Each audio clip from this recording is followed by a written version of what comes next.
Com. All right, let's get back to some boring subjects. Understand the risk to our country. Freedom brings people together. You're listening to the We Are Libertarians Network. Learn more at wearelibertarians.com. Welcome to We Are Libertarians. My name is Chris Spangle, and it is a very special episode tonight. I am rejoined by my two original co-hosts, Creighton and Chris Gault. And Gault is his real last name. So stay tuned. We're going to talk about that. Creighton is in New York City, and he is a math nerd, and so we're going to talk a lot about the statistics. So stay tuned. We'll be right back. Warning. This show is for adults, produced by semi-adults. So the language is sometimes strong and offensive. I don't know what I said. Welcome to We Are Libertarians, where our goal is to help you sound smarter while talking to your friends. We examine current events from a libertarian perspective while treating modern politics with all of the irreverence it deserves. There has been lie after lie. We toss out the screaming heads, put people before political parties, and give context to the news to make you think.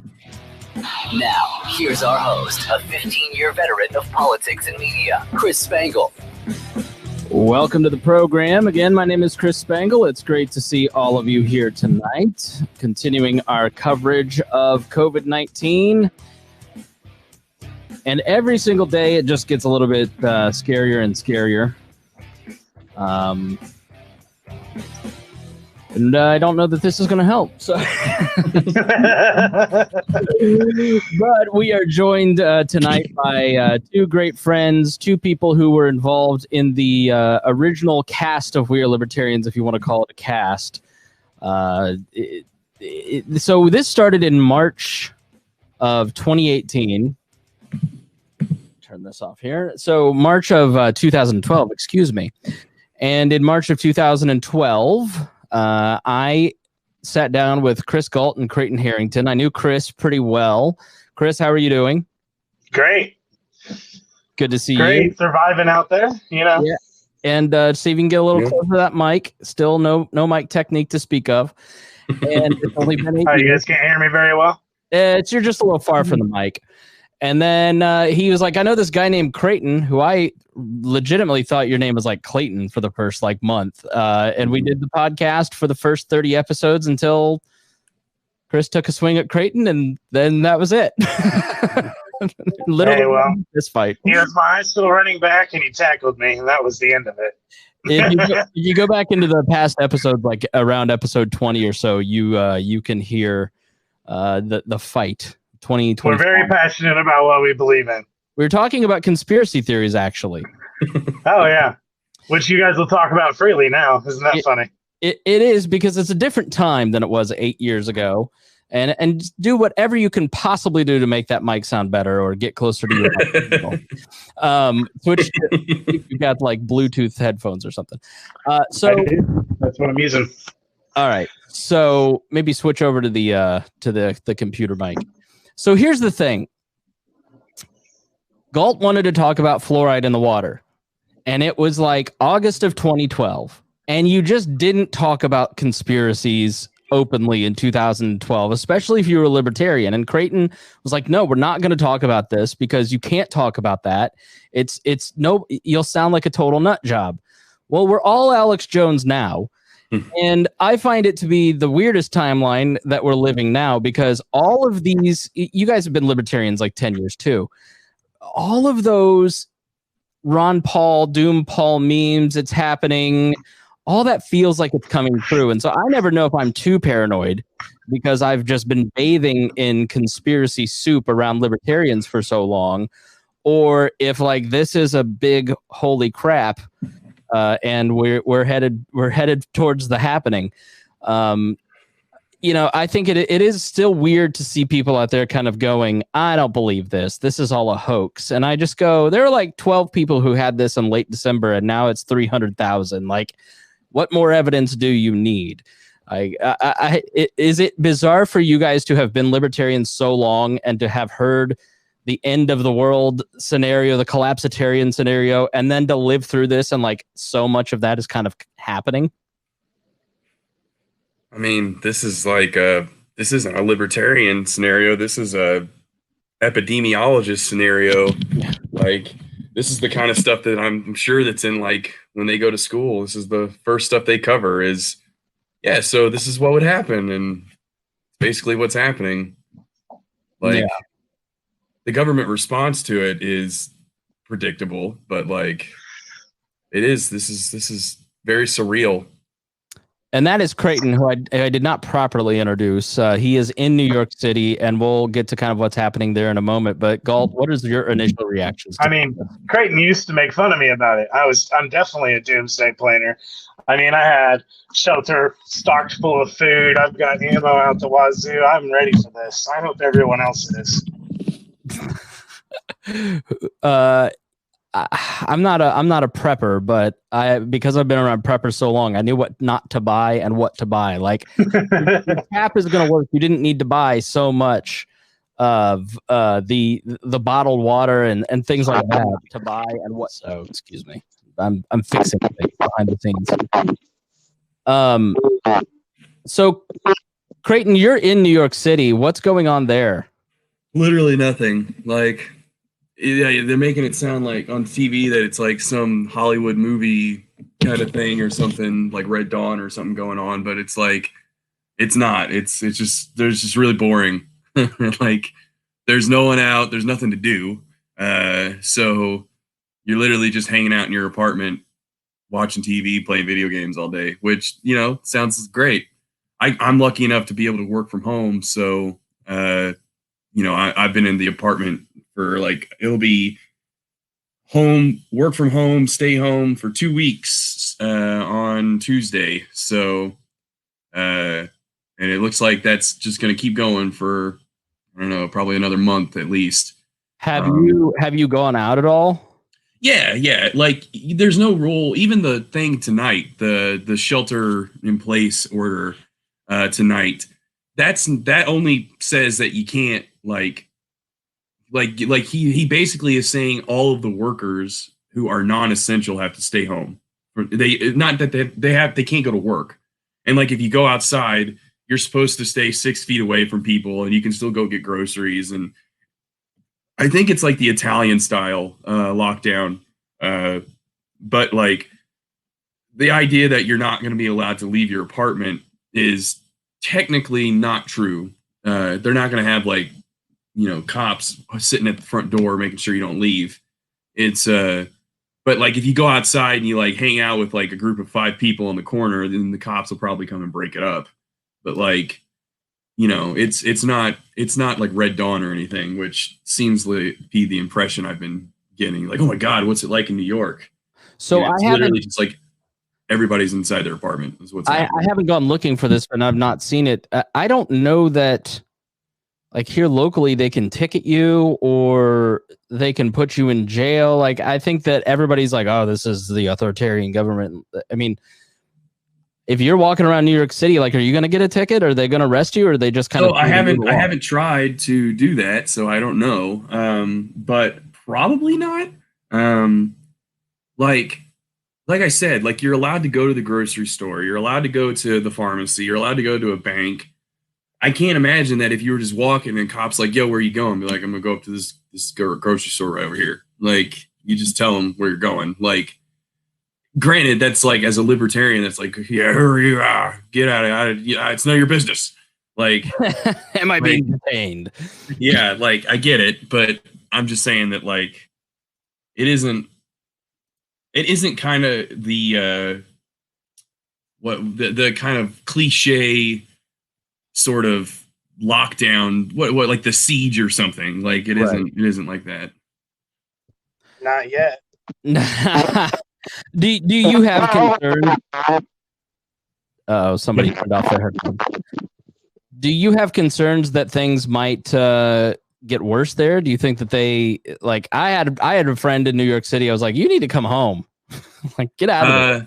Well, so I don't really anticipate that they're going to do anything like to prevent you from leaving your apartment. Like the only thing left to do is to like literally like station people out in front of all these apartment buildings and not let anyone go. Like all the restaurants are closed, so you can't go to a restaurant that isn't takeout. You can't go to bars, obviously. I mean, they closed all of the gyms, the museums, like all that kind of stuff. That's all closed. So like the only people who were able to go to work up until this Sunday or the end of the day today, the only people who were able to go to work were everyone else, right? Like you could go into the office if you wanted to. They were encouraging people to work from home for a while. And my business, we've been working home.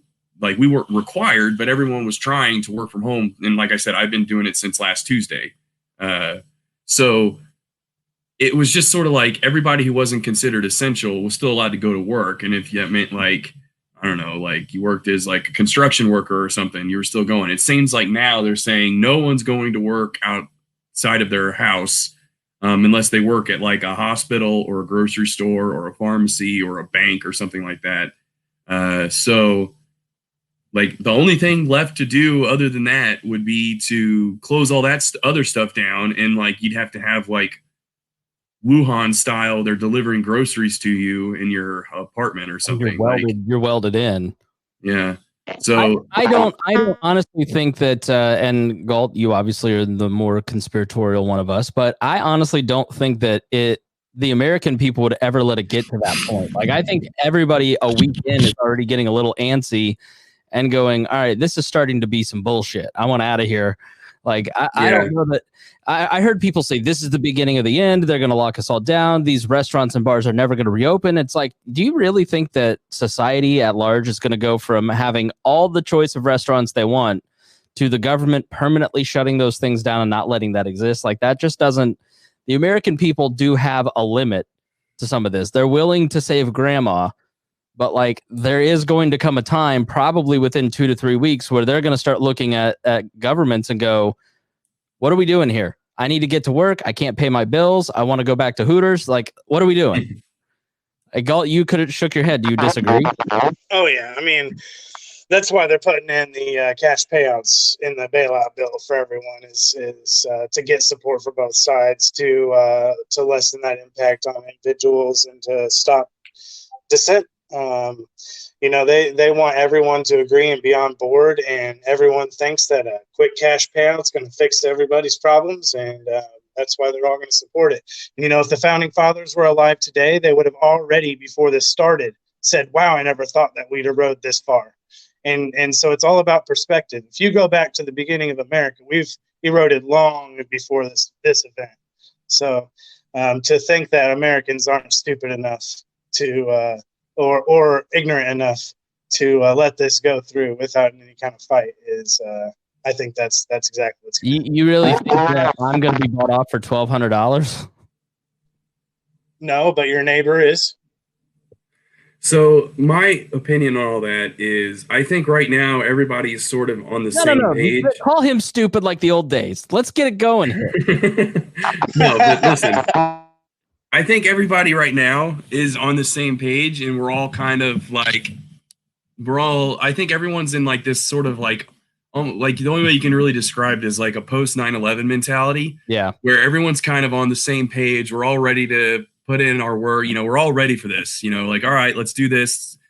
But I do think that that'll fade away at the end of April. I think will be the point where people will start making decisions on whether or not this is going to last. Because I've been seeing some stuff where they're talking about like 18 months we'll have to do this until we can get a vaccine. And I'm just like, there is no way that people will be able to do this for 18 months. Like there's just no way that will have the support. Nor should we accept 1/5, 1/4, half of the economy just eroding away and evaporating away. Yeah. It just like, I get it. Right. I understand totally what they're doing here. Like, you know, you got to get people to stop interacting with each other for some time so that this can slow down. And, you know, I get it. But like at the end of April, like and honestly, me personally, I think that's what's happening. I think that they're doing all of this stuff because they know they need to, and they're hoping for like the best outcome possible by the end of April. But like at the end of April, if stuff hasn't really gotten together and people aren't really like, if the numbers aren't looking very much better by the end of April, like I can't imagine that they would just be like, well, we're gonna have to try a different strategy or something. Because like at that point, and be like, all right, we're gonna go take all of the people who are immunocompromised and we're gonna like put them somewhere and quarantine them rather than quarantine everybody. And that's where I think that it'll play out, because there's just too much. There's just no way that like they're gonna keep people locked down in some of these places for 18 months. Like, there's just no way. What do you think, Gault? You underestimate the power of the National Guard. I think that is absolutely possible, but I don't think that this lasts that long. We'll see. It may be too late to start talking about America post coronavirus, but I think our economy will look a lot different. I think we will lose about a fifth of what we have now. It will eventually be replaced by something else, just like the market always does. But I imagine the death of retail in a large part. I think that retail has already been in trouble for the last 5 to 10 years, and it's only been getting worse for them. And I think that this is the dagger for retail. A lot of small businesses and a lot of large businesses will cut back on the size of their retail operations and head towards a more online approach, a more to your door approach. And I think that's going to be where our economy grows is after this is over and during it. We're going to adapt and find new ways to get food, to get supplies, to get things that we need, and be social with each other through other means than sitting in a restaurant or going shopping. I think that those days are gone, and I think that that'll become more clear as this goes on. I totally agree with you. I think that this has several big effects. Just the 2-week event is enough to really change the behavior of a lot of entertainers who said, all right, I need to start building my online platform, and I can build. They're doing what we have done at We Are Libertarians for 8 years now, which is I need to build an online community, and I've never had more people ask me how to do a video chat in Zoom than I have in the last week. Businesses like, these firms that normally would not be wanting to build online communities with their customer base are asking how to do that sort of thing. I think that this may be potentially problematic in that it drives us more deeper, isolated away from each other, less social in the physical realm. But I think this is the beginning of kind of what the Yang Gang folks, that sector, has talked about in terms of remote work, robotic work, and I just think that this was an opportunity for a lot of people to go, you know what, Tony at work is really a problem, but we can't fire him because we don't really have a reason. Well, Tony's not going to be back at work, so there may be some gained productivity there. Let me read an article from the Wall Street Journal. It's from their editorial board, and it says, rethinking the coronavirus shutdown. No society can safeguard both public health for long at the cost of its economic health. Financial markets paused their slide Thursday, but no one should think this rolling economic calamity is over. If this government-ordered shutdown continues for much more than another week or two, the human cost of job losses and bankruptcies will exceed what most Americans imagine. This won't be popular to read in some quarters, but federal and state officials need to start adjusting their antivirus strategy now to avoid an economic recession that will dwarf the harm from 2008-2009. The vast social distancing project of the last 10 days or so has been necessary and has done much good. Warnings about large gatherings of more than 10 people and limiting access to nursing homes will save lives.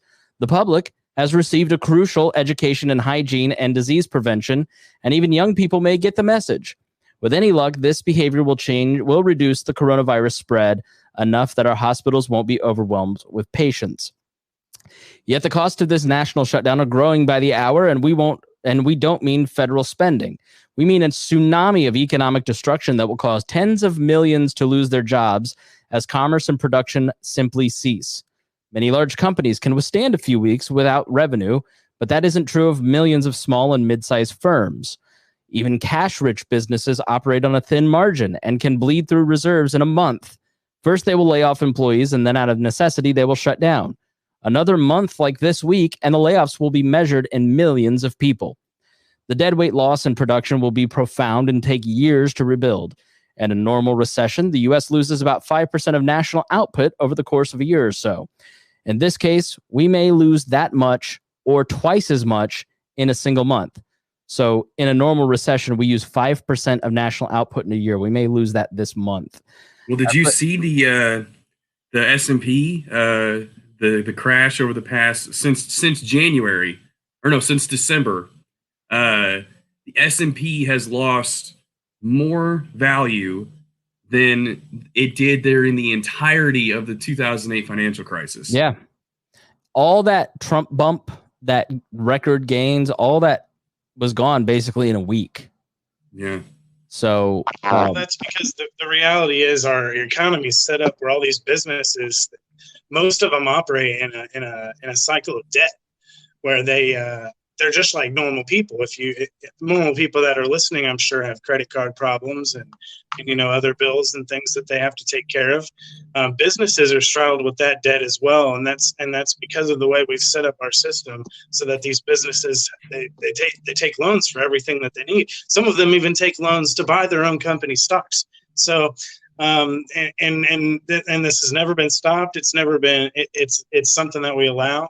And it's eroded. The reason this happens is because credit is so stupid cheap, and it's so stupid cheap by policy. It's it wouldn't be a libertarian podcast if we didn't talk about how much the central bank has to play with the fact that the reason our economy is on such shaky footing and something like this just could potentially destroy it has a lot to do with the fact that the artificial credit expansion of the past 25 years, 30 years almost, has made it such that you can't handle this kind of stuff. Like, you have to have a consistently growing stock market in order for some of these people to make it out. Like, their equity gets wiped out the minute their stock price goes down.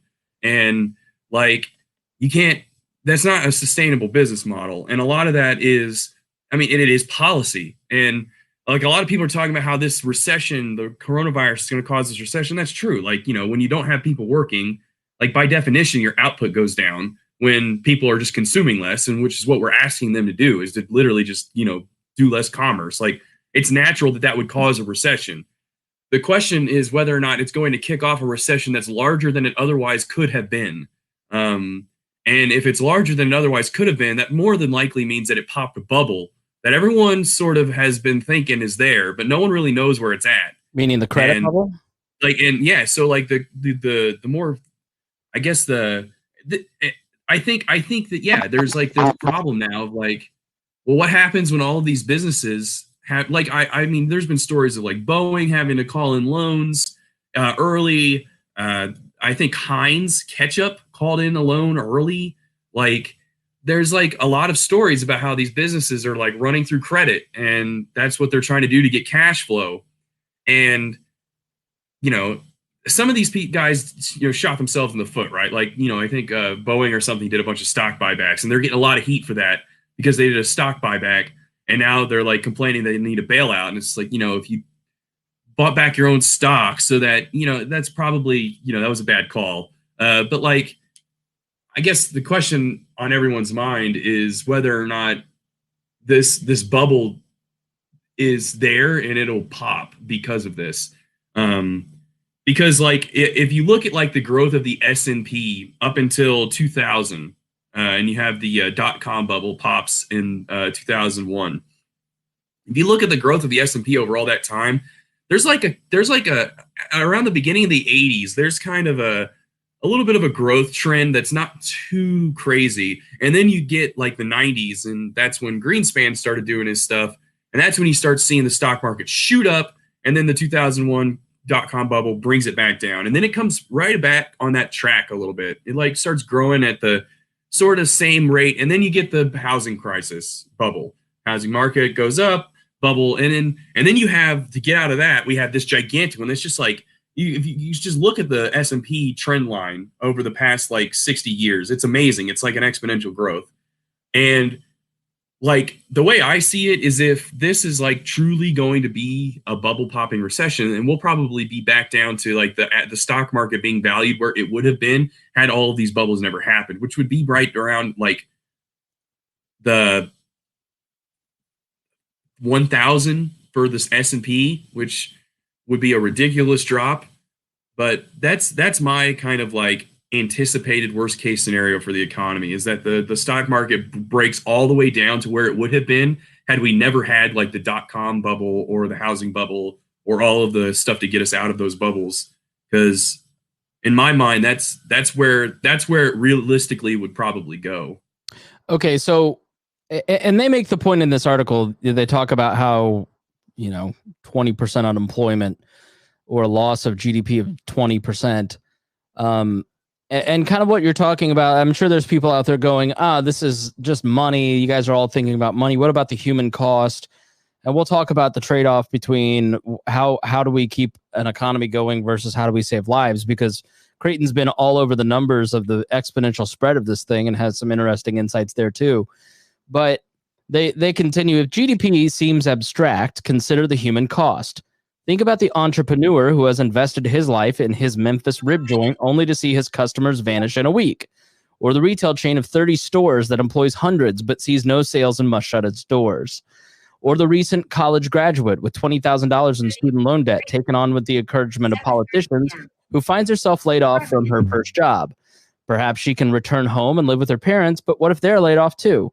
How do you measure the human cost of these crushed dreams, lives upended, or the mental health damage that result from the orders of federal and state governments? And so they go on to basically say the politicians in Washington are telling Americans, as they always do, that they are riding to the rescue by writing checks to individuals and offering loans to businesses. But there is no amount of money that can make up for the losses of the magnitude we are facing if this extends for several more weeks. After the first $1 trillion this month, we will have to spend another $1 trillion in April and another in June. By the time the Treasury's small business lending program runs through the bureaucratic hoops, complete with ordering owners that they can't lay off anyone as pricing for getting the loan, millions of businesses will be bankrupt and tens of millions will be jobless. And so when we talk about some of these abstract concepts like bubbles and credits and charts and all that, I think people hear the abstraction of it all. But the reality is I'm the son of a small business owner, and I've grown up watching the decisions that my dad has to make sure that payroll is met. I work with small business owners who are figuring out how to make payroll through the next few weeks. And it isn't a matter of them going, I'm going to screw them to save myself. It's them going, how do I make sure that I have a business in 3 months? Because I have a bank to satisfy. I have inventory that I have to pay for. I have payroll that I need to make. And there should be one interesting note that in the episode where we talked about what has been passed, there was a paid time off, basically like a quote unquote maternity leave for the COVID virus. Why do you think so many people just got fired? They didn't just get laid off.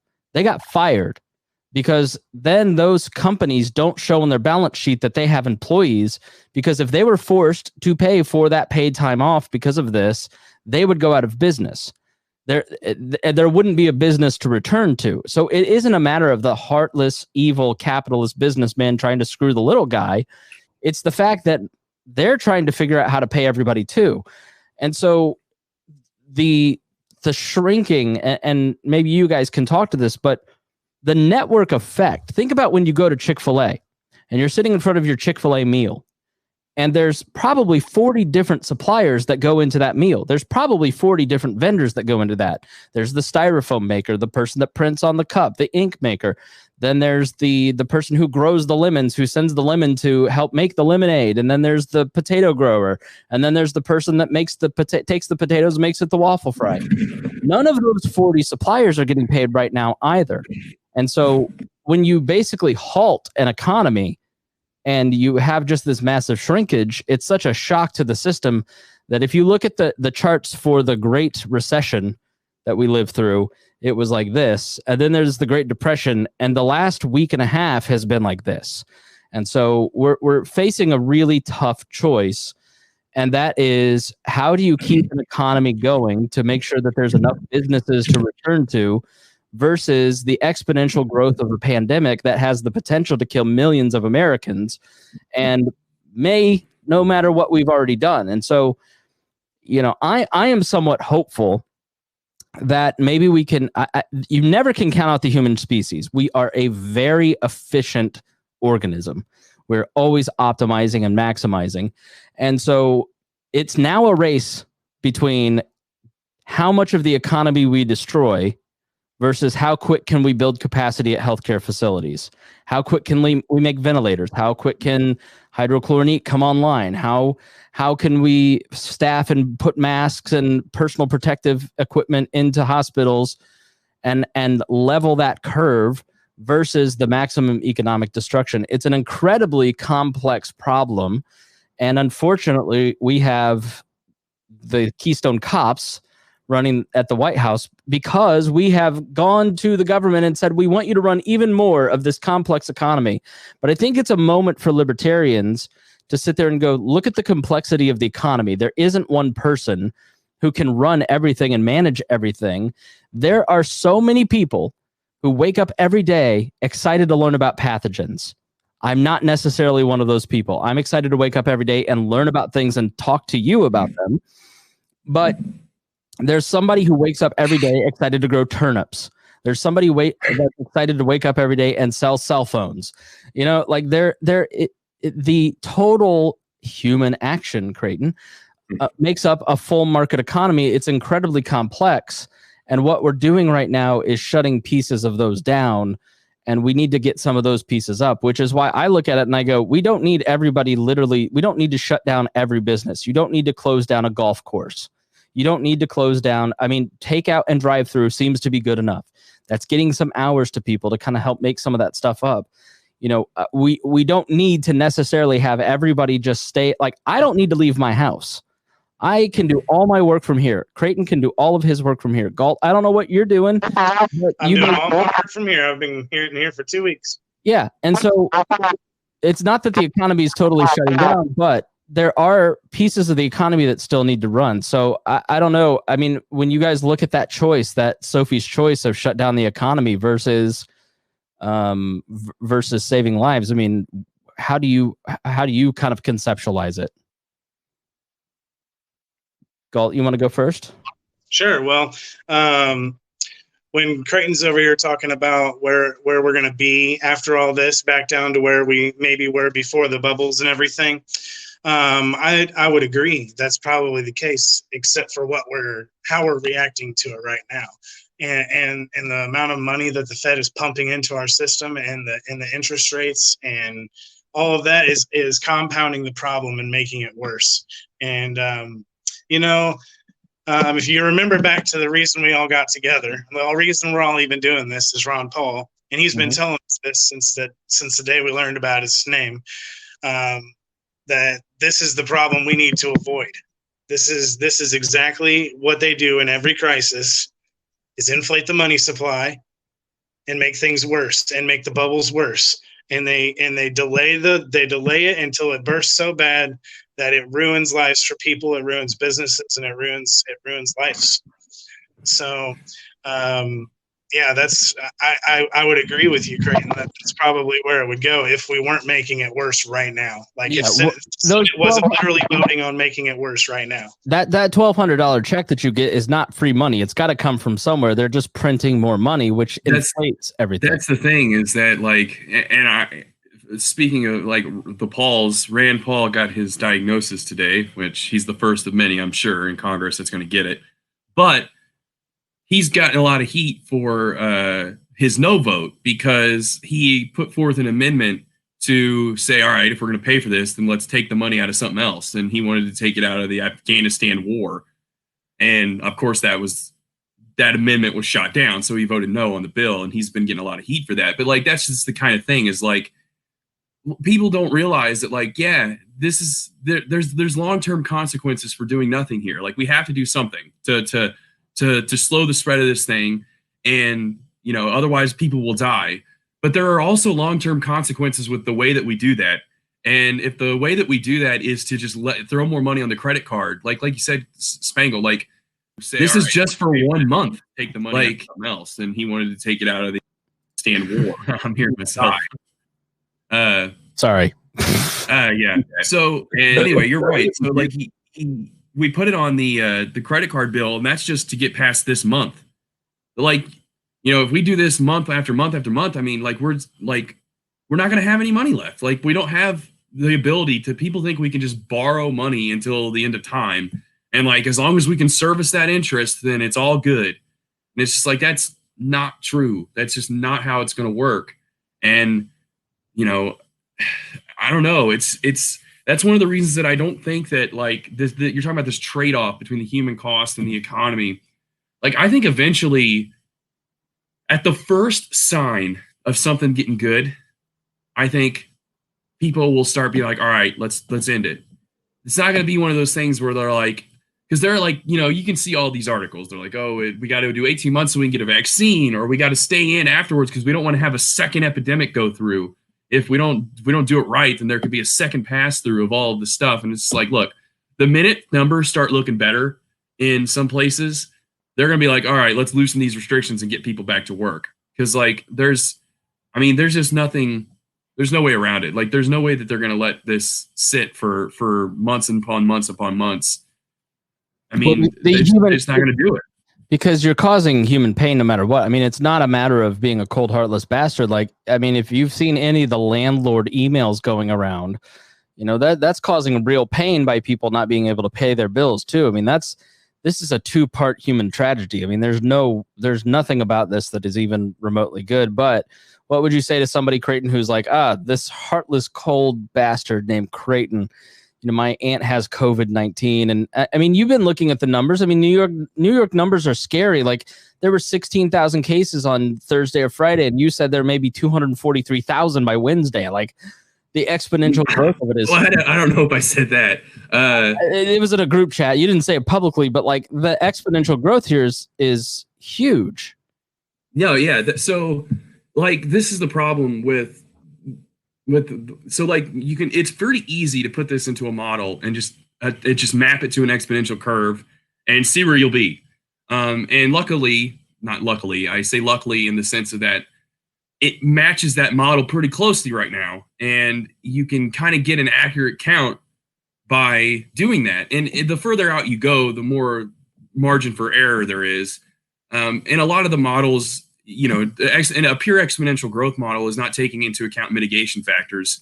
But yeah, like you can actually plug in all of the data that's happened in the past like 2 or 3 weeks, or you can actually, I mean, the Johns Hopkins data is out there for everyone to download for free, and you can play with it. And you can look at and they update it every day.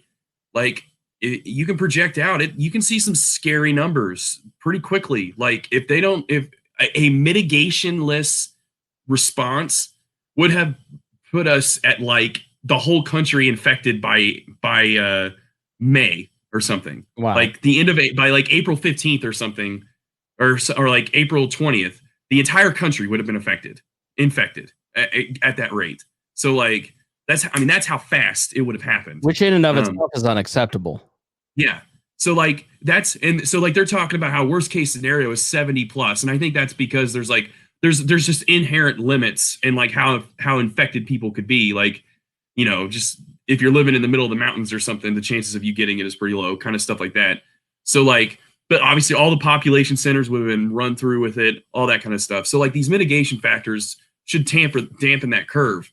But like the real issue also isn't just that people are getting infected. Obviously that's the main problem, but it's just also that they're getting infected too quickly. And I know we've all seen these stories, and we've seen the numbers, and we've seen the Dr. Fauci's on TV and stuff talk about how they need to slow the growth down so that they can spread it out over time. That way the hospital system isn't overloaded. But like, there isn't really anything to be done for that at this point in some of these places. Like, it's just a matter of time. Like New York City, from what I understand, like, and this is just stuff that I've seen on the news, like, it's going to be completely maxed out, you know, in like a few days or a week or something. Like they're not going to have the capacity that they're anticipating, you know, very soon.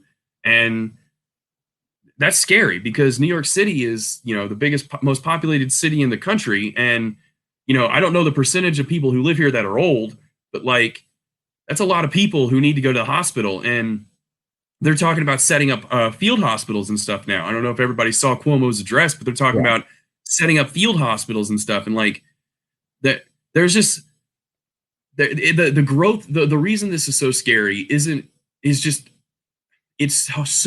happens so fast. Like Like the contagion is so easy to spread, and there isn't really anything that anyone can do about it. Like, this is just an example of how little control we have over our own fates. Like, when the world wants us to die, the world can make us die. And like, it only took one little disease that some guy probably got from eating a bat, and now the whole world is on its knees. Like, I think that's the thing that is crazy. such a mind fuck about this, is that there's no cure, there's no good solution, there's nobody that can come and save us. I'm watching all these Sunday shows, and it's a bunch of people complaining about how we can't get masks, we can't get this, we can't get that. And I'm empathetic. My mom's a nurse. Trust me, I get it. But like, where do you want to get them from? Germany? China? Like, they're all going through it too. I know China says that they're cured now, but come on, it's China. This is what I anticipate. I think that if it does last for a long time, they're going to switch over into employing all these unemployed people into making this hospital equipment is what's going to happen. So like, you're literally going to have a bunch of people who are out of work. They're going to have programs where they literally hire them to make ventilators, to make masks. And that's going to be what all of these people are unemployed are doing until stuff gets under control.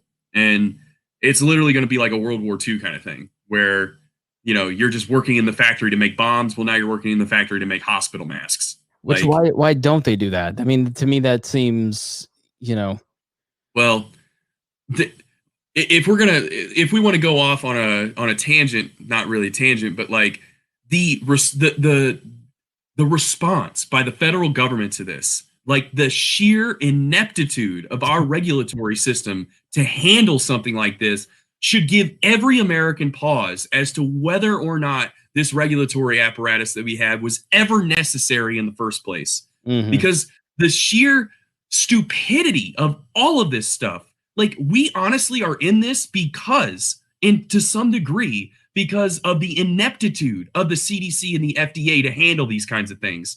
Like, how much do you want to bet that at some point at the beginning of this, some guy at the CDC in a suit said, we can't do it that way because that's against regulations. And because we didn't do it in this way, it went out of control. I mean, I don't know. Have you guys read these stories about people in Washington who at the beginning, like back in like December or something, were trying to test people for this? And this, just like local doctors, like research scientists and stuff, were testing people in Washington state, and they had a ton of positives. And they went to the CDC with all this information. The CDC is straight up like, cease and desist. You're not allowed to do this. You have to go through us. And then they finally said no after that. They broke it down and let private people also do the testing. Yeah. But like, how many people were walking around Washington state with this disease because the CDC doesn't know what the heck it's doing? Like, it's absurd to me how little we're holding our regulatory. Like, maybe it's just because we're all in the crisis right now. We're like, all right, let's get through this and we'll deal with that later. But like, they're basically like, hey, we're doing a streamline of all of the regulatory stuff to get this thing out the door. And it's just like, if we didn't need this to do these things to save our world, like, why did we ever have these in the first place? I don't ever want to hear someone tell me about the free market American healthcare ever again. Like, the whole reason that we are even in this is because of the control that the federal government has had over our ability to make medicine. Like, it's absurd. Not to mention Trump's continual denial that this was anything of significance because he was so scared it would affect his economy and his election chances. When you give power to people who make life and death decisions, and then you end up with an idiot as president who's selected a bunch of idiots to be in charge of this stuff. Not that Fauci seems to be fairly competent. He would have been CDC director no matter what, but there is a continual march of information out of Washington, D.C. over the last month and a half of people going, Trump didn't want this to be a thing because he didn't want it. So they just didn't prepare, and now I guess they're being somewhat effective. But the reality is, you're right. The federal government at every level and state governments in some places have been the hindrance here. They have gotten in the way. Gault, is this just one big giant conspiracy to usher in socialism? I've actually seen that. I don't know about that, but I have literally Creighton definitely just hit the nail on the head. Go ahead. I don't really blame Trump. Our system wouldn't have been any different no matter who was in charge. And if I'm being honest with myself, I was in denial in the very beginning. I think a lot of Americans were, and I think that that's an understandable position to be in as a leader of the country. But the fact is, Trump or not, the government did not react in time, and we now know without a shadow of a doubt that members of our Congress and government knew that this was going to be a major problem back in January. They spent billions of dollars worth of stocks. Hold on, you and I didn't know that this was a hoax.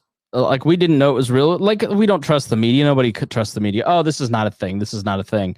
But we're not president getting daily briefings from the intelligence community, because that's the difference. Is Trump saw in his intelligence briefings that this was going to be an actual thing. And that's when he could have started marshaling, like, hey, let's start bringing some troops home. Let's start bringing, excess from overseas. Let's start bringing masks and ventilators back. Like, and none of that happened. And now we've got a situation where you've got 50 states competing with each other against every country in the world. And it's just a disaster when you could have had more lead time. The thing that we need now is time, right? Like, to build capacity. If we'd been building capacity for 3 to 4 more weeks because somebody in the government had taken this more seriously, then maybe we're in a different position. But it's really like, that's a fair point. But like, listen, let's be honest, like, every time this has happened before this, every, pandemic, quote, pandemic that we would have had before this has not been a pandemic. Right. Like, SARS was probably the worst other than this. And it wasn't a worldwide pandemic. It was really bad in Asia, but it wasn't like it blew up across the world. The swine flu probably is the most notorious for being the biggest blown out of proportion thing. And it didn't end up being anything. And it wasn't because of the action we took. It just wasn't that kind of virus. So, like, the only time that we can ever have anything remotely similar to this that we can think about is the Spanish influenza in 1918. That's the closest thing that we've got. And, like, that was a bad deal. That was really bad. But like how I'm not trying to defend Trump here. Like, I think that he did kind of clearly put his emphasis on the wrong thing, right? Like, he was more concerned about putting his head in the sand. But at the same time, everybody kind of had their head in the sand. Nobody was, like Gault said, no one was taking this seriously at first. I work with a lot of people from Asia, and they're talking are from China, and they're talking to me about how they have all these family members and all of this stuff. And I was talking to them kind of, in retrospect, I have to, like, eat the crow that I put there. Cause, like, I was like, I don't think it's going to be a thing because look at the numbers. The death rate isn't very high. The growth rate is chilled out there, blah, blah, blah. China, Wuhan has like this many million people and it only has like 80,000 cases. That's a ridiculous low percentage. And I was coming to all these numbers and they're like, yeah, well, that's because they deliver their groceries to them at their front door. Like, they don't let them out. And it's just like, I didn't really admit that all of the things that they had to do to keep all that under wraps. Like, it was just sort of like a news story. You know what I mean? And now, like, in retrospect, it's like I was just kind of in denial about it. Like, because, I mean, maybe to anyone else who's been thinking like this, it's like there's no frame of reference here. Like, we don't have any understanding of what this would be like. Like, we just have no concept. And we still kind of don't have a concept. Like, right now, the deaths in America are what? Like, there's like I don't even remember the numbers. It's not very high in America. Even in the world, even the total deaths across the world as a percentage of the world population is super small. Like, it's like, what is it? Like, I don't even remember how many. Italy has like 4,000. China had like 3,000. There's not a ton of deaths as a percentage of the world population. So even now, we're only kind of looking at it at how scary it is as an infection rate. But again, even as an infection, like, it's still a really low percentage of the population is infected with this thing that's confirmed, at least. And like, we're all kind of I think that's one of the reasons that people have had their head in the sand, and some still do have their head in the sand, is that this concept of exponential growth is just lost on people. And it's really hard to wrap your mind around at the beginning when you're like, oh, there's like one case in the United States, whatever. And then you're like, yeah, but projections are that in a month that'll be, 3 million cases. You're like, whatever. That's that. Blah, blah, I don't know, whatever. And that's the reality of it. So while Trump doesn't deserve any credit for anything really, except maybe he finally got on board with it and started going really intense with it lately, but I can't necessarily say I blame the man for kind of not taking it seriously, because no one in the world really took it seriously until it hit them. Like, that's the problem that everyone has had. Every country has made this mistake. Italy made this mistake. Germany made it. UK, everybody has made this mistake. Even China made this mistake at first. And like, we're still learning stuff out of China. So like, I think it's just worth saying, before everybody starts trying to like make it, definitely before they start making it a political thing, like, you got to remember, this has never happened in like 3 lifetimes. Like, this is a once in a century unsolvable. And I agree with you, Gault. I think that if Hillary Clinton were president, I don't know how much different she would have done. In fact, she may be more authoritarian in her response than Trump has been somewhat. But what do you guys make of the person that is still hanging on to denying that this is a reality or a thing? I've seen a lot of this, and I even see other libertarian, media figures kind of still going, yeah, this doesn't seem right. The numbers are still this. I'm kind of going, I get it, because I was there a week and a half ago when there weren't any cases, but like now you look and you go, okay, well, Indiana had 1 death, and then 2 days later it had 2 deaths, and now it's 8 deaths. And now it, like, at what point do those people kind of let go? I mean, Gault, maybe you speak to this, because all 3 of us, and I think most of us, were kind of in the same place Creighton was, but you seemed to be a little later to the party. Like, at what point were enough numbers to convince you that, oh shit? I woke up when the numbers started coming in from Italy. And then I'm just looking at the fact that the only reason I feel like we don't have our numbers right in America is the lack of testing. If we had the same testing numbers as some of these other countries, I feel like it would be a lot more clear to the rest of the Americans that aren't accepting this. I think that this week's going to be a really big week for testing, as we heard Trump say today and Pence say today. And I'm really hoping that once those numbers start coming in, people really start to take it seriously. I mean, what do you guys say to the person who says this is all hype? I mean, you don't have to trust me. Like, you can look at the numbers. Like, you can look at the growth over time. Like, it is exponential growth. And I think the big thing right now is that the fact that like we're actually learning about what it was like last week. Like, all the numbers that are coming in are last week's numbers, really. Right. So like, it's actually worse than it is. And we don't know that yet because we don't have the testing done yet. So like, we're going to see the numbers start to approach accuracy towards the end of this week into next week. You're going to see people starting to get tests done at a better rate. And all of the tests from this past week will start coming in more. It's just like, we're going to start seeing some scary numbers. Like, I just looked, New York City's at 15K. And then I'm pretty sure I said, yesterday, that New York will probably, or Friday, I think I said, New York City is looking at 16K by Sunday, and that's where we're at. So like, it's matching the model, that the exponential growth model.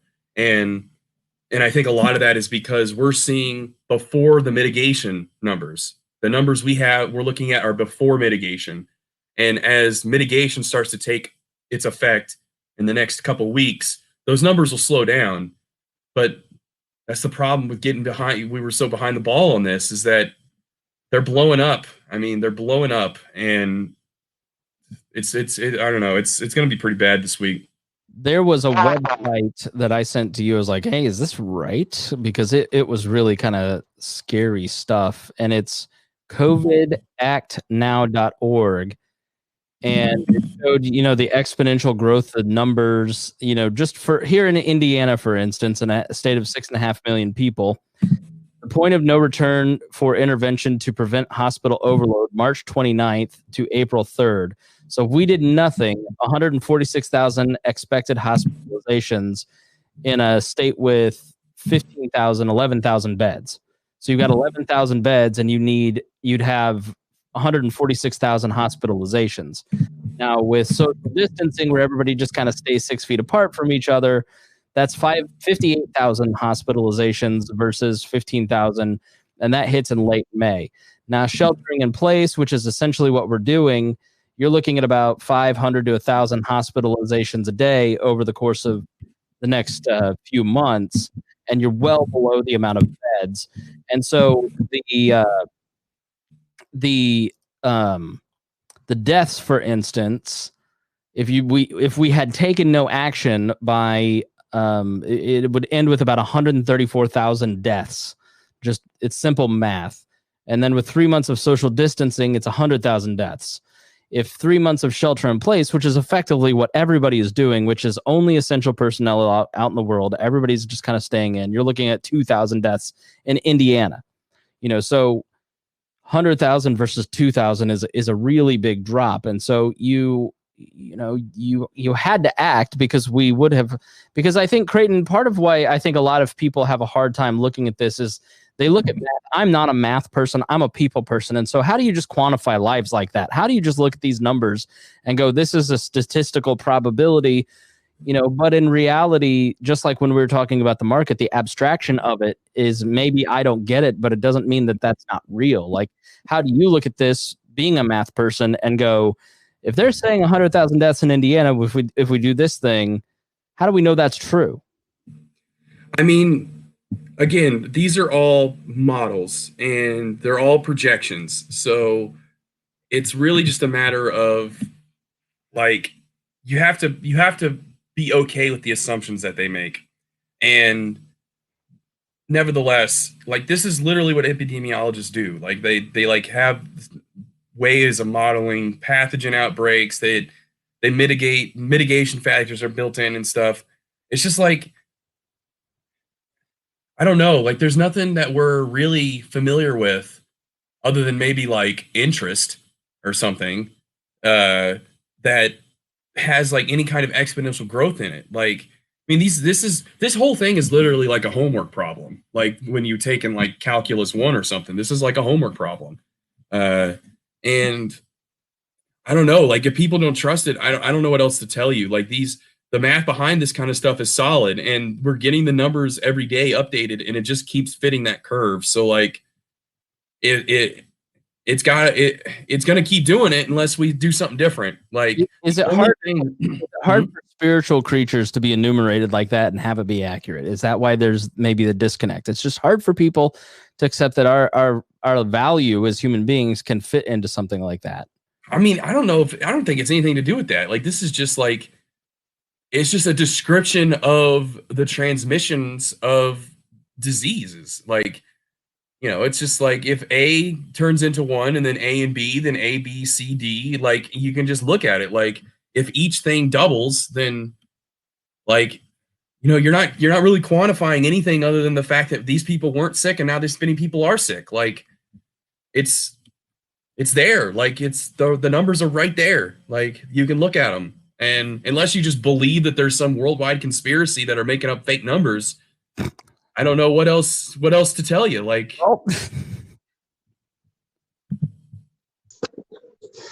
well, I want people to know, wake up, get inside. And if you're not essential, keep people safe, do the right thing. Like it's don't make the government bring in the military and force people to do it. It's really sad when I see, I know a lot of people that work at the Comcast store here in Indiana. Now, because I used to work there, I used to be in retail, and I know how crazy customers can get. They're limiting customers. Only a few customers at a time can come in the store for distancing, right? Everybody stands certain feet away, all that. So you have a line of people outside because that store is always busy, and you have customers that are so angry and call it a hoax and call it, misinformation that they're. How annoying is it that we are doing this? It's really sad that that people are just not accepting this, and it's disproportionately the older generation. Yeah, that's sort of my point. Is that how annoying is it? How annoying is it that you're kind of breaking up, Gault, so I'm going to just talk over you. How annoying is it that we're all making this sacrifice for the boomer generation, and they're disproportionately the ones that don't believe this is real? And you're just like, you know what? This is where like truth is stranger than fiction. Have you seen that? Like, and I'm going to make a stupid reference here, but it's perfect. Have you seen that episode of South Park where the old people invade the town like Red Dawn? The episode's called Gray Dawn. Yeah. You know how they ended up beating the old people? How? Is they locked up the country kitchen buffet so that they couldn't go into it, and it didn't open up at 6 a.m, and then they starved them out by closing the country kitchen buffet. And the reaction from older generation to this whole thing has sort of mimicked that, where they're like, I gotta go to Applebee's after church. It's my right as an American. Like, it's just like they can't handle the fact that they can't go to some of these sit-down restaurants. And I'm just sitting here thinking, like, you really gotta go to Applebee's that bad? Like, it's really just, I don't get it. I mean, I don't fully like. Listen, I'm a person that needs to see, or I'm an experiential person. To fully understand something, I need to experience it with my senses. Like, I just am that type of person. So but you know, I don't want to be the, maybe I'm the gullible idiot, Gault, that the government. So, and Gault is one of our more conspiratorial people. And this is one thing that I found early on. Like, I listen to Alex Jones a lot because it's hilarious. And the natural news guy is on Alex Jones saying the exact same thing that Michael What's-His-Face was saying on Joe Rogan, who saying the same thing as Fauci. And I'm like, all right, guys, when everybody's in agreement that this is a thing, maybe we ought to pay attention. And we have 3 months of actual data. So I guess I just have not gotten the whole, you know, I'm going to try to play it cool and be better than this. But I have genuinely seen this is all just them conditioning us for socialism to be ushered in. And not saying that's not the case. I mean, but the reality is that sometimes when, you know, I know that everybody cries wolf a lot, but sometimes there's a big wolf. And this is a big wolf outside of our door that is serious and something that is a very scary choice, both economically and medically. So, I mean, optimistic projections have a 1% death rate. Optimistic projections. Okay. That's 70% of the United States gets infected by worst case scenario. And I don't know why it's 70, but let's say it's 70. That's what, like 200 and something thousand people ish, or not 1,000, 200 something million people, give or take. You know, 1% of that is 20 something, or is 2 million or so. That's 2 million dead Americans. Like, how many people know how many people died in, say, World War II or the Civil War? Some earth-shattering events as far as the United States is concerned. It's like in the 100,000s. Like, people don't really realize, like, you know, percentages at 1% sounds great. Like, oh man, 1% chance of dying. That's like 99% chance of not dying. And it's like, that's probably an overestimate because we blah, blah, blah. It's probably lower than 1%. It's just like, yeah, that's technically true. You're right. But that doesn't change the fact that there are 300 million people in this country. 1% of that is a lot of people still. Right. And that's a lot of dead people if this stuff doesn't get under control. So, like, I don't know, man. Like, I don't know. It's a big deal. This is like the beginning of the 21st century in a lot of ways. Like, everything's going to be different after this. In what ways do you guys think that it'll be different? I mean, I think the big one is going to be what you guys were talking about at the beginning, where there's going to be this like emphasis on sort of like decentralized working, right?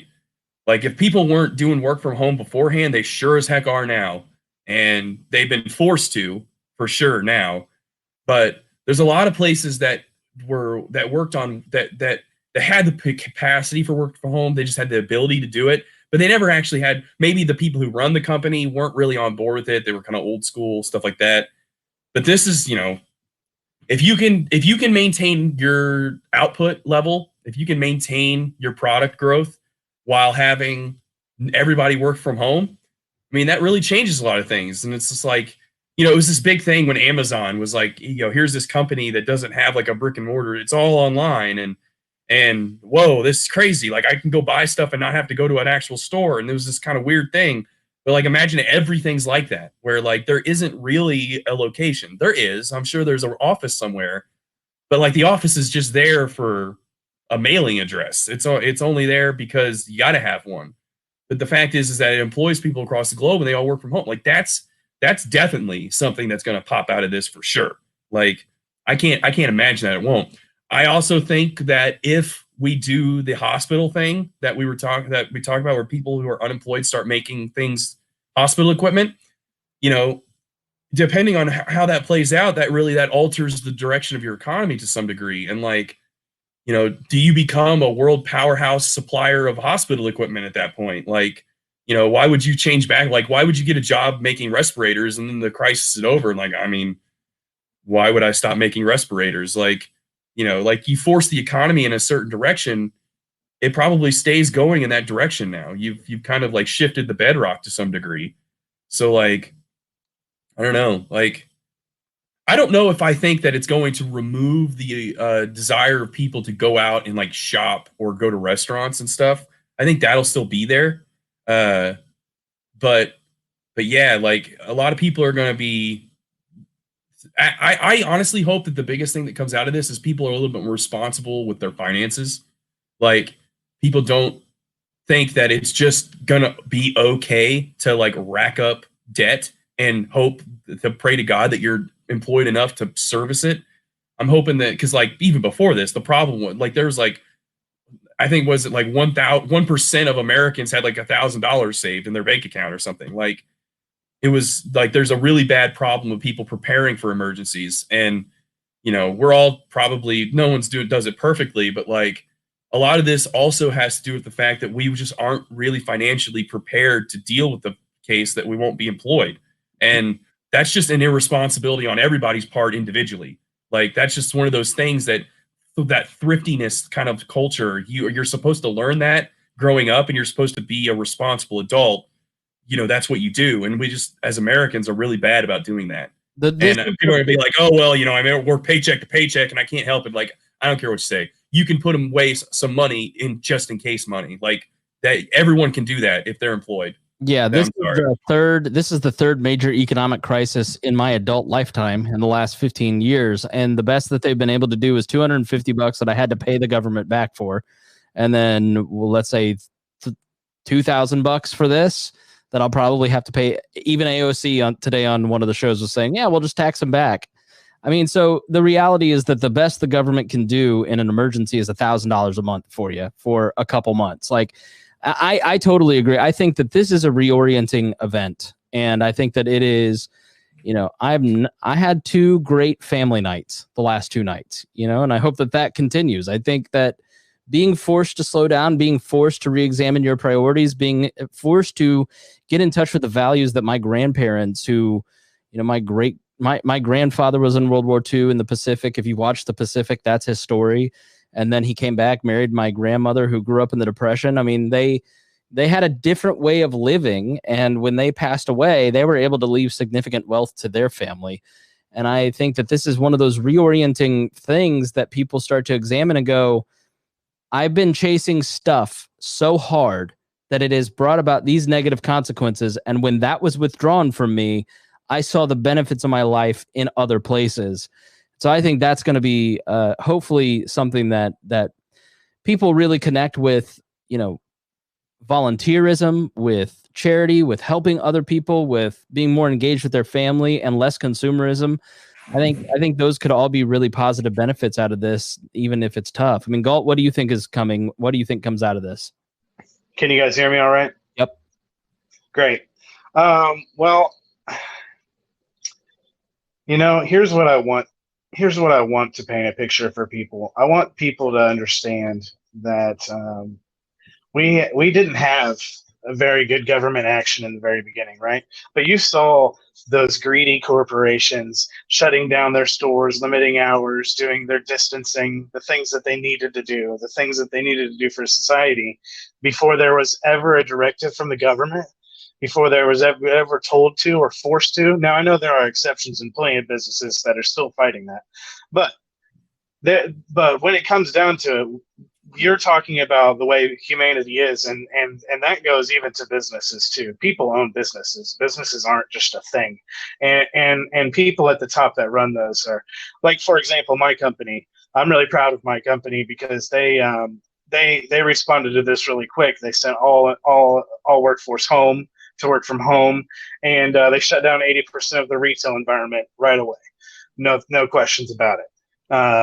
And guaranteeing pay even for their employees. So that wasn't something that, you know, the Trump administration told them to do, right? So I want people to see that in a libertarian society, those same things would have happened. Those same things would still have happened from companies. And, you know, when Creighton was talking about the FDA process being so backwards and incompatible, and the healthcare regulations, because it took so long for testing to get right. Well, in a libertarian society, Tesla and GM that got permission today to start building respirators, that would have happened weeks ago. You know, right. Supplies and things like that. That masks, 3M's making masks now. Cruise ships had asked for permission to be hospitals. All of those things would have just naturally happened because the market was demanding those services. So that's what I want people to understand, is that in a libertarian society, we would have, as a collective, as a human race, we would have reacted faster to this. We would have had nothing standing in our way for making the right decisions, and we would have done it together. And that's what I think is really eye-opening about this whole situation. Yeah. That I hope that's the biggest positive that comes out of this, is a strong reevaluation of regulations. Obviously within the healthcare industry that come out of this. Like, I was reading that you have to, if you're a hospital, you have to ask permission to buy more beds. Like, if you're just a hospital, you have to ask a bureaucrat for permission if you want to purchase more beds for your hospital. You have to show a certificate of need to buy more beds. In what universe is that logical in any way, shape, or form? That right there strikes me as like straight up cronyism. There's probably like some hospitals like, hey, you know, we need to make sure that we're not getting outcompeted by other hospitals, so we're going to put like artificial caps on how many beds you can buy or stuff like that. And then they'll be like, yeah, and we're cozy with the bureaucrats. Like, that doesn't strike me as, there's no obvious need for something like that, but it's a regulation that is now obviously a hindrance to what we're trying to do.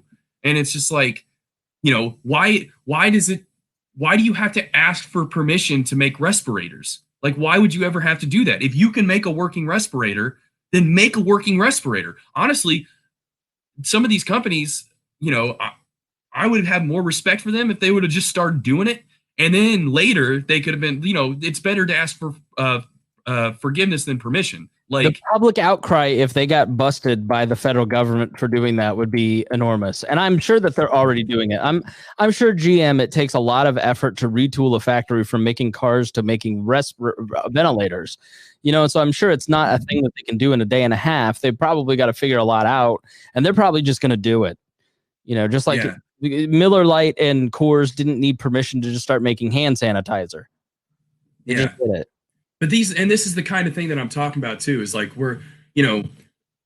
we have obviously an enormous demand for hospital equipment right now.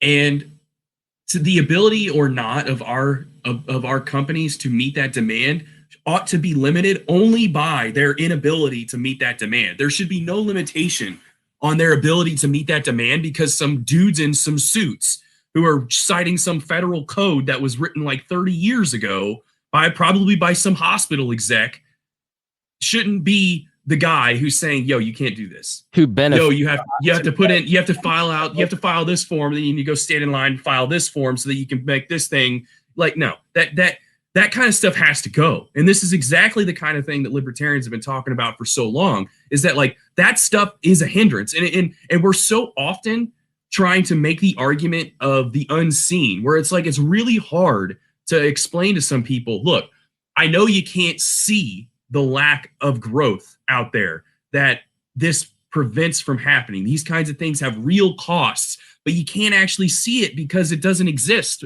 It's prevented from existing. Well, now is an opportunity for people to really see what we're talking about, because we know really hard how lacking we are on a lot of this stuff. And, you know, it's because of it to a large extent, it's because of all of these regulatory hindrances. And now the unseen is a lot easier to see. You know, it literally isn't there, but we know that it's not there and we really do need it. And maybe this will be something that comes out of it too, a positive that comes out of this, where people are just a little bit better at understanding how stifling government control over business can actually be. And yeah, there's always going to be that guy in the corner who's complaining about how regulations keep people from falling in meat vats and you're not eating rat food or something. But like, you know, this is a real, actual, factual human cost to government burden. And how many people are going to die because the FDA had to have some stupid rule set up 50 years ago to deal with, like, they're talking about like vaccines usually take 15 years to make a vaccine. And like, oh, well, we got to make it in 18 months. Like, you need to make that thing in like 2 months at the most. Like, I don't even know what you're talking about. 18 months. Don't give me that. Like, you guys can do better than that.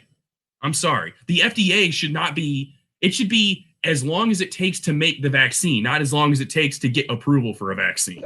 Yeah, and that's the real shame, because you see all how proud they were. They were like, oh yeah, it normally takes us 6 months to approve a vaccination like this, and we did it in 48 hours. We were so proud of the work that we were able to accomplish through emergency provisions.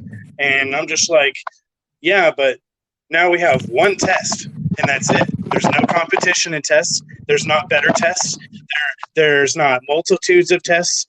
And if there were, you can guarantee that they would be better tests. They wouldn't have to swab, areas you don't want swabbed. You'd have results a lot faster, and you'd have drive-through testing all over the place, like in South Korea, where they're not blocking those things.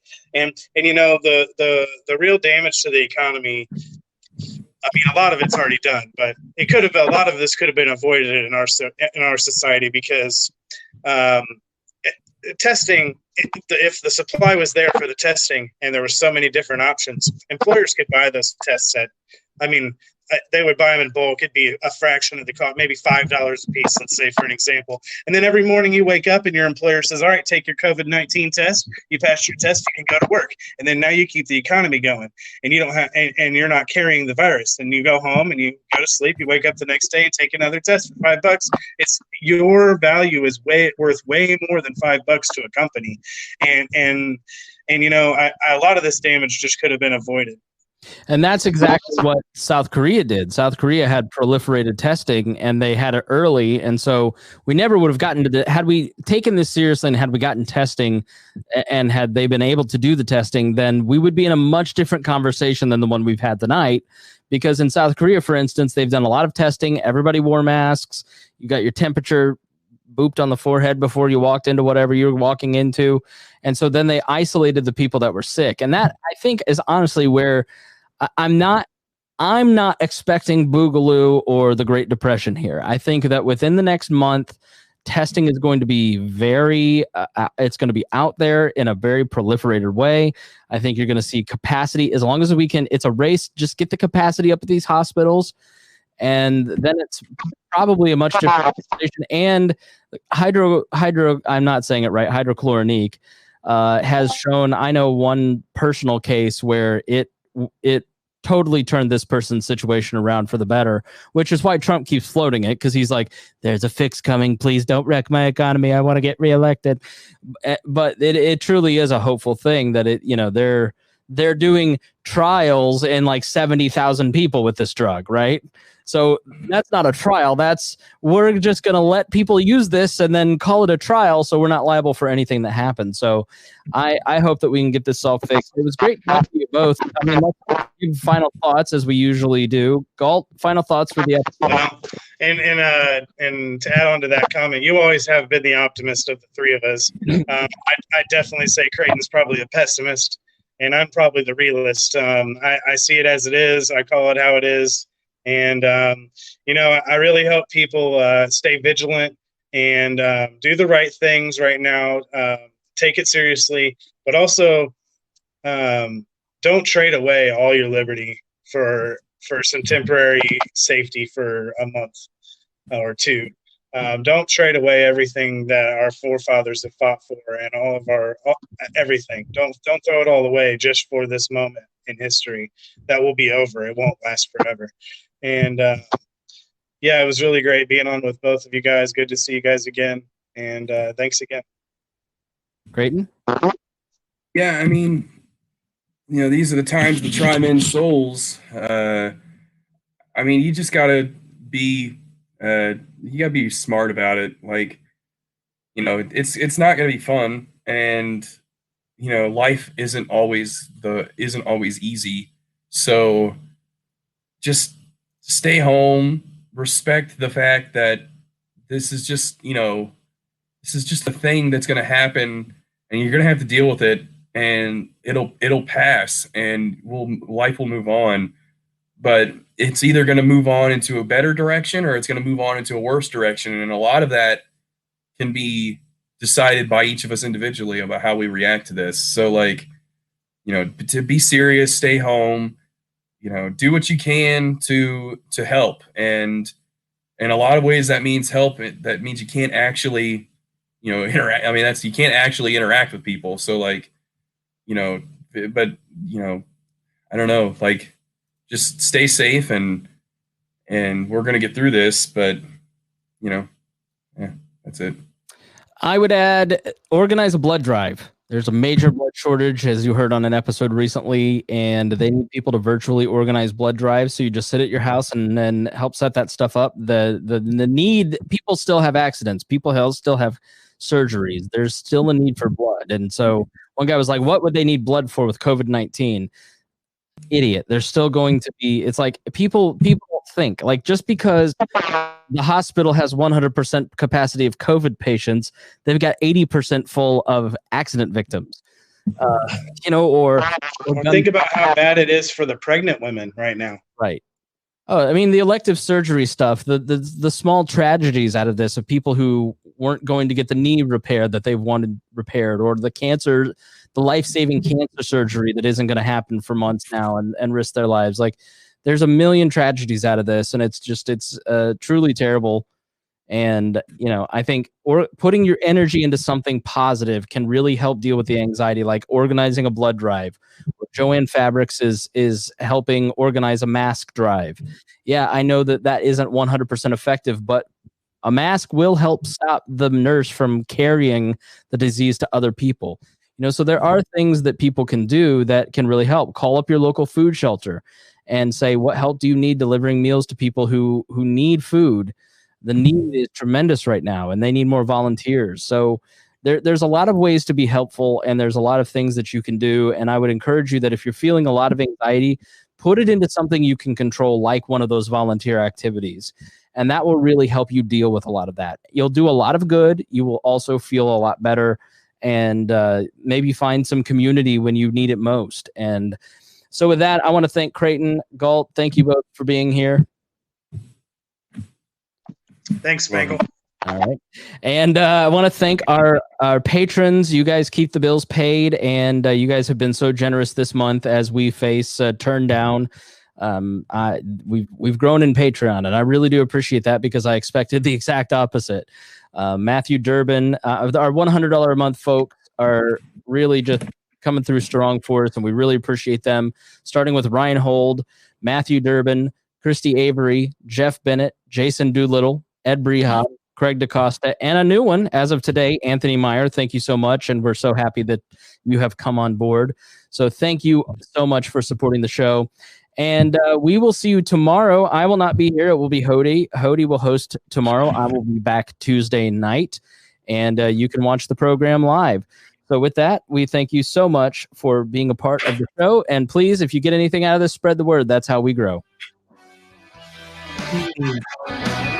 You're listening to the We Are Libertarians Network. And you can find more great shows like this at wearelibertarians.com. Shows like We Are Libertarians with Chris Spangle, The Brian Nichols Show, The Boss Hog of Liberty, Now Hear This with Chris Spangle, Gingerarchy with Tricia Stewart-Mann, and our training podcast, Upward, Libertarian Activism. All of these shows are supported by our patrons. If you'd like to become a Patreon member, visit wearelibertarians.com. Thank you so much for listening to this show.